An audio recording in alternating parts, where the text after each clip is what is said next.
Hey everyone, Zian over here from Nintendo Life, and today we're here to share with you our review of Bug Fables: The Everlasting Sapling for the Nintendo Switch.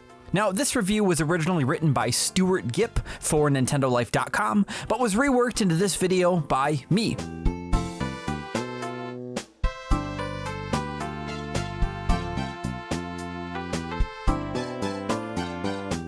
It's no huge revelation that Nintendo's refusal to return the Paper Mario series to its RPG roots has alienated a lot of players.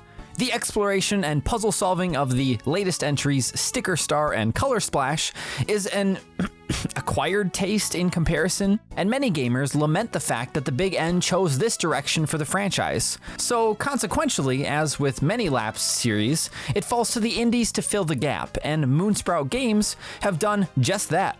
Bug Fables: The Everlasting Sapling isn't just a love letter to Paper Mario: The Thousand-Year Door. It's the GameCube's classic terrifying stalker. We can't stress it enough. This is Paper Mario from top to bottom. It's spiritually identical, from the writing style with its many little comical asides, the pop-up book graphics, the music. That Battle 1 theme is shockingly evocative of Thousand-Year Doors, all the way to the individual animations. The B protagonist, V's little arm even flails almost identical to Mario's. It's so similar that it's almost unnerving, like Bug Fables has killed Paper Mario and is now wearing its skin.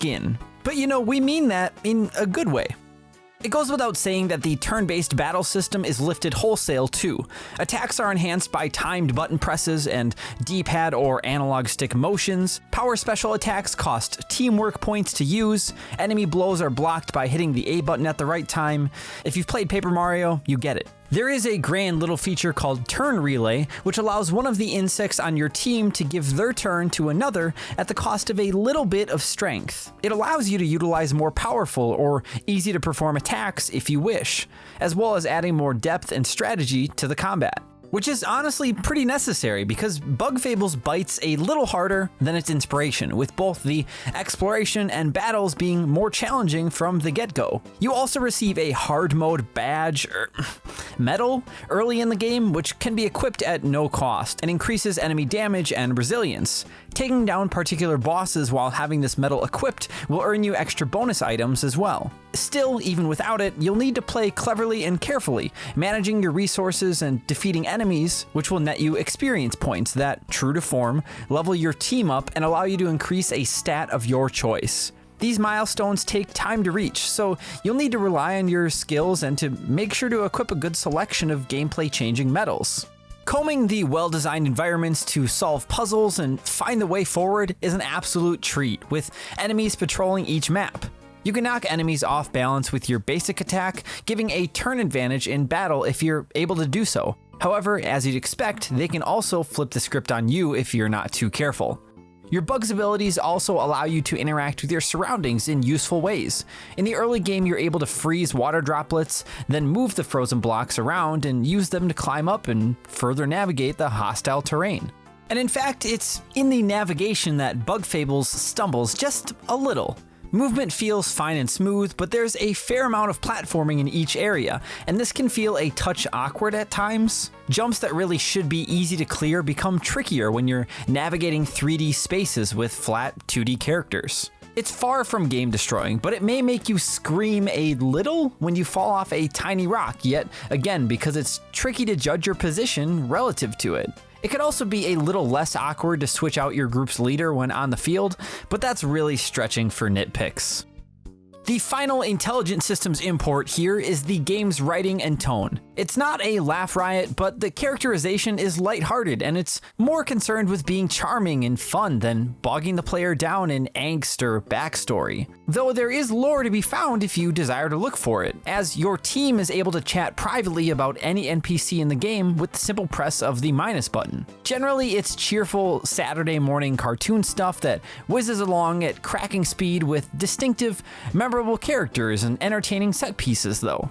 And visually, Bug Fables is a gorgeous thing, though a little more sparse and muted in color than the Paper Mario series. The character designs are all very likable, even if they do a bit too closely resemble Hollow Knight. Environments are attractive and atmospheric, helped by the rather brilliant soundtrack from Tristan Ulrich. Everything comes together very nicely, and each aspect of the game's presentation enhances it. A bit of a triumph, Bug Fables is a superbly polished, independent tribute to the first two Paper Mario games. But that's not to say it doesn't have its own strong identity. The sheer familiarity is a bit wearying at times, almost as if it's been traced over in places, but Paper Mario with the serial numbers filed off is a very good time still.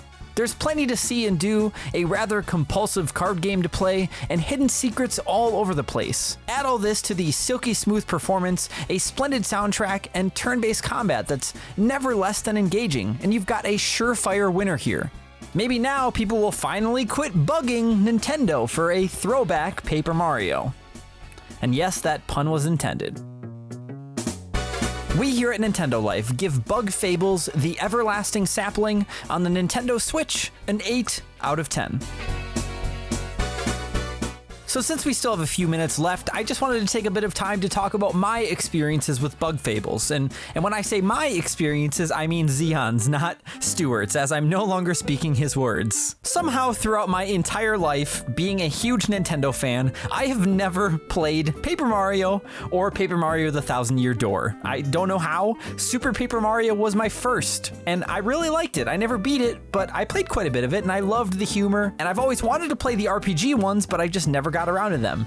So when I picked up Bug Fables, it was basically a brand new experience for me. I didn't have all these comparisons to draw like Stuart did, or somebody else who's played the Paper Mario games. I absolutely love turn-based RPGs. They're definitely one of my favorite genres of games to play, and Bug Fables literally nails it right on the head. The combat is engaging, and I never really even felt the need to skip random encounters. And if I ever did, there was a medal that you could equip that just flicked them away if they were too weak and they wouldn't grant you any experience. Never did it feel like the battles were a grind, and it was really nice that all of your experiences just lumped together as a team instead of having them thrown on individual characters. I was recently playing Final Fantasy VII for review, and I noticed that thing that usually happens in RPGs is when you don't play a specific character for a while, or if they get bumped out of your party for some reason and they come back, they usually have less experience than the rest of the team, and it feels very uneven. And for someone like me who likes to be very organized, it usually just drives me crazy. I don't like it. And the team experience thing just completely removes that, and I love that in this game. I wish more RPGs did things like that. I also love how witty and self-aware the dialogue is at times. V the Bumblebee is my absolute favorite. She always looks super offended whenever someone says anything negative to her, and she just makes the best facial expressions. It's hilarious, and she's absolutely stolen my heart. And I know I lightly touched on the dialogue as well, and Stuart did too, but there is so much lore and story sunk into this game as well, and if you don't care for it, you can easily skip past a lot of it. But if you want to sink in and hear what every character has to say, which often they're usually saying some pretty funny stuff, or at least interesting, it's worth hearing. An RPG that makes you want to stop and talk to everyone in the game is the Pokemon series, because you never know if NPCs are going to give you an item or if they're going to want to trade a Pokemon with you. Well, when I played Pokemon Shield, I didn't feel as compelled to stop and talk to everyone, or even in something like Final Fantasy VII when I was playing through that. It just got boring to talk to the NPCs. I don't know why, it just felt like the charm wasn't there. But in Bug Fables, it's not that every NPC is always going to give you an item or, have really a reason for you to stop and chat, but I felt compelled to stop and chat because they were interesting, or they had something funny to say, or they built up the world a little bit bigger. Every character and their dialogue seemed like it was crafted so carefully. So much time was put into each one. And for that alone, I feel like it deserves some praise. Bug Fables is just capturing me in a way that not many games do. So if you enjoy indies, or RPGs, or Paper Mario, or even just want something fresh and fun to play, give this a shot.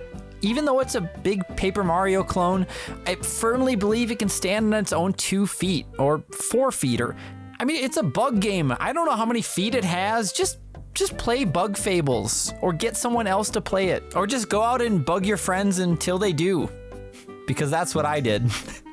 If you enjoyed this video and you want to see more videos like this, then why don't you go ahead and bring some good old honey to that subscribe button, and then ring that notification bell to be notified whenever we release new videos. Thank you all so much for watching. I'm Zian from Nintendo Life, and we will see you next time.